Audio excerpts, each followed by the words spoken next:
오늘부터는 우리 요한계시록 말씀입니다. 오늘 주시는 말씀은 요한계시록 1장 1절에서 8절까지의 말씀입니다.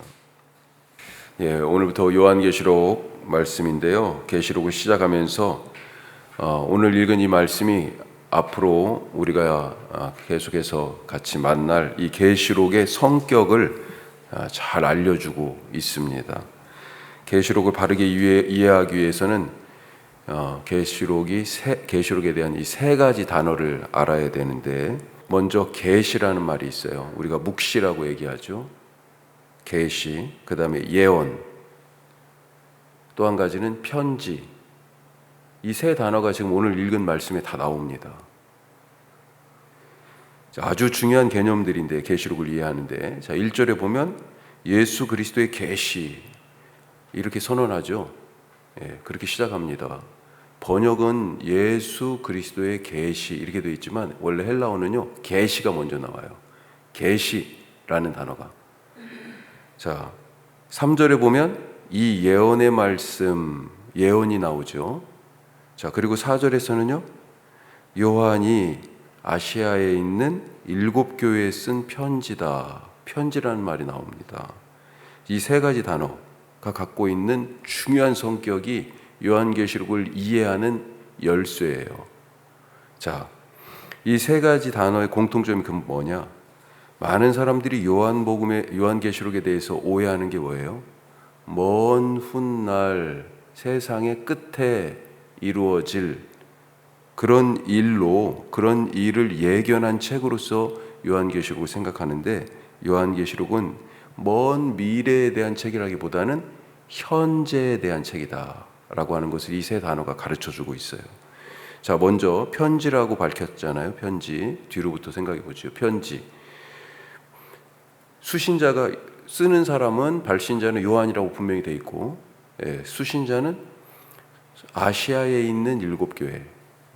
아시아면 우리도 지금 아시아니까, 특히 여기에서 말하는 아시아는 보통 우리가 소아시아라고 얘기하고, 지금의 튀르키예, 옛날 터키라고 불렀던 거기를 얘기합니다. 이 아시아에 있는 7교회라고 받는 사람들을 특정한 것처럼, 당시 이 소아시아에 존재하는 실제하는 교회들에게 쓴 거예요. 왜 썼겠어요? 무슨 필요가 있어서 쓴 거예요. 그때 당시에 필요한, 그때 당시 그 현재에 필요한 어떤 것이 있어서 편지를 쓴 겁니다. 두 번째, 예언이라는 말, 이것도 오해하는데, 우리가 예언이 물론 미래에 일어날 어떤 일들을 미리 보는, 예견하고 말해주는 것이 전혀 없는 건 아니지만, 구약 시대에 예언자들이 있었잖아요. 그 구약의 예언을 생각해 보면 대부분이 현재 상황에 대한 하나님의 말씀을 전달하는 것이었습니다. 그래서 특별히 그 현재 상황이 어떤 거예요? 세상의 어떤 강력한 힘, 나라와 왕의 권세로 표현되는, 그래서 이집트의 바로, 그렇죠? 그 다음에 바벨론의 느부갓네살, 이런 나라와 왕으로 표현되는 세상의 강력한 불의, 그 제국과 불의한 통치자 같은 세상 권력 속에서 압제당하는 하나님의 백성의 현실 속에 예언자들이 뭐라고 그래요? 하나님이 가라사대, 하나님이 말씀하신다, 이렇게 선포하는 겁니다. 그래서 이 불의한 권세를 심판하고, 하나님의 백성은 구원하고 그들을 위로하는, 바로 그때 당시에 필요한 그런 구원과 위로의 하나님의 말씀이 예언이었어요. 그 예언의 말씀이 지금 로마라고 하는 불의한 권력하에서 압제당하고 있는 초대교회 신자들에게, 그 소아시아의 7교회 초대교회 신자들에게 선포되고 있는 겁니다. 당시 딱 지금 필요한 말씀이에요. 그때를 살아가고 있는 사람들에게. 계시라는 말이 나왔어요. 계시는 성경에서 여기 딱 한 번, 계시록 1장 1절에 사용됐습니다. 묵시라고도 번역하죠. 요한계시록이나 스가랴서 구약의 다니엘서, 스가랴와 다니엘의 일부가 이 묵시 문학에 속합니다. 자, 묵시 문학은 뭐냐 그러면 고난과 위기 속에 있는 이 사람들에게 현재 일어나고 있는 이 일이 눈에 보이는 것 말고 진짜 의미가 있다, 진짜 뜻이 무엇이냐라고 하는 것을 밝혀주는 것입니다. 그걸 왜 밝혀요? 그래야 바르게 믿고 바르게 살기 때문에, 하나님의 백성으로.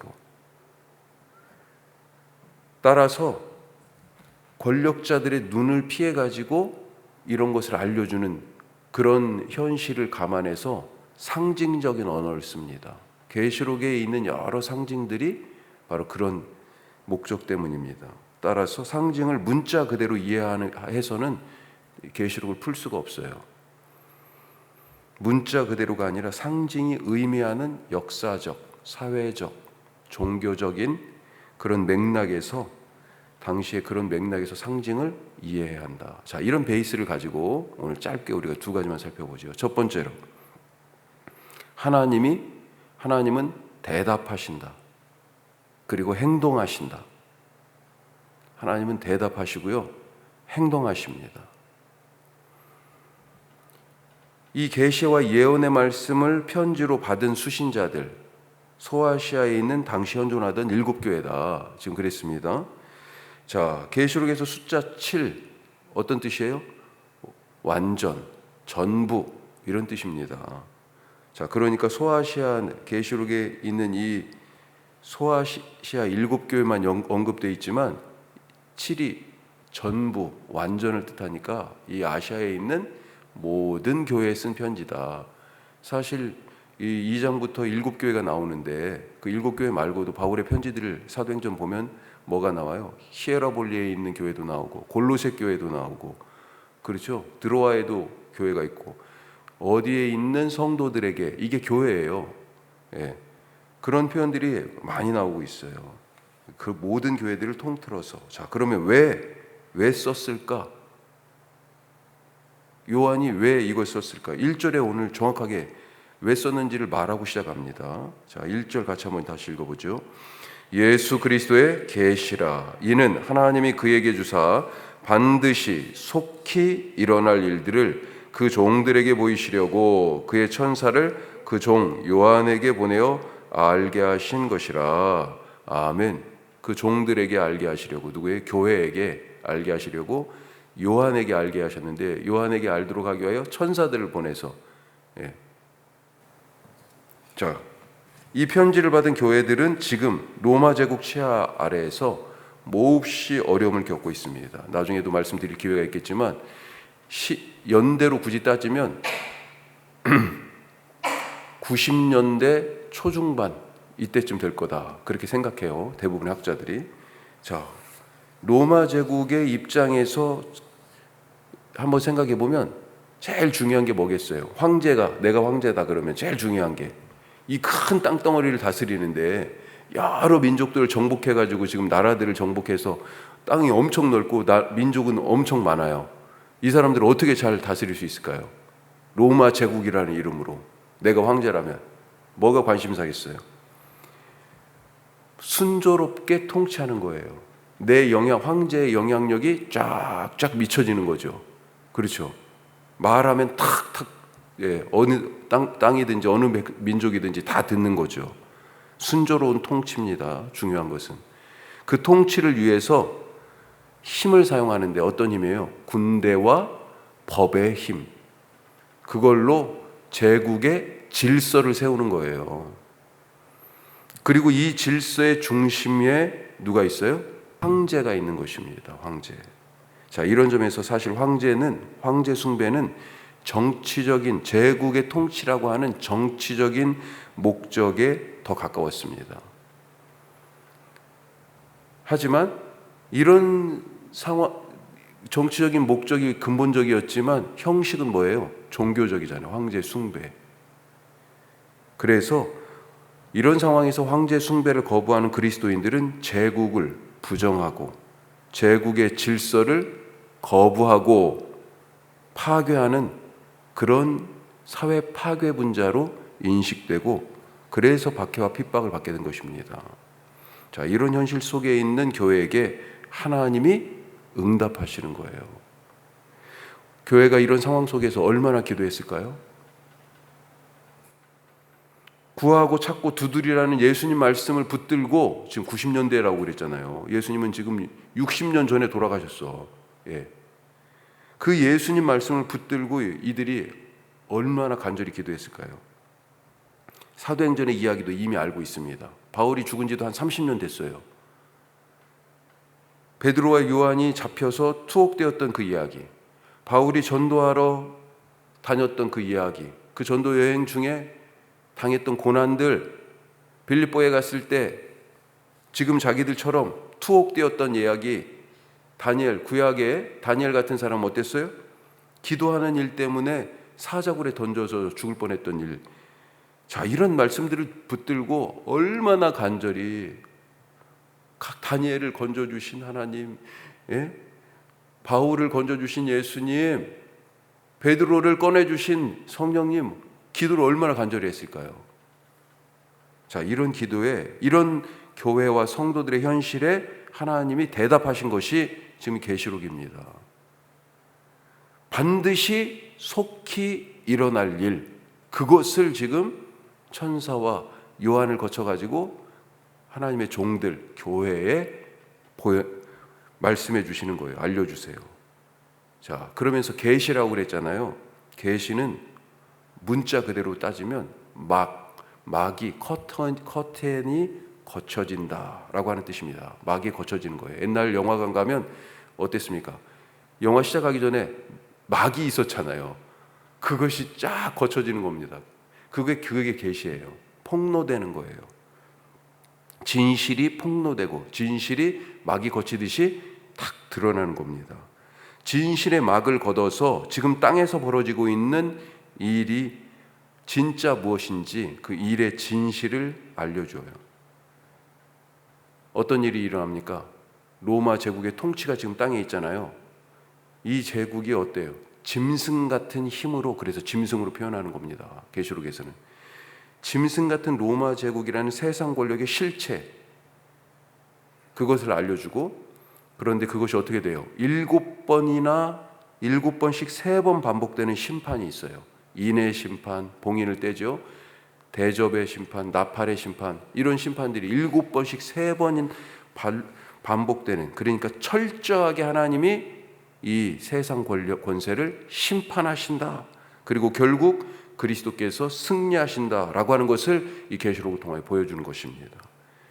성도들의 부르짖음에, 그 기도에 하나님이 대답하시는 거예요. 이것이 바로 반드시 속히 일어날 일이다 라고 하는 거예요.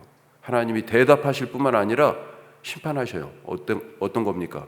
움직이시는 것입니다. 행동하시는 거예요. 우리가 계시록을 앞으로 읽으면서 대답하시고 행동하신 하나님을 만나실 수 있길 바랍니다.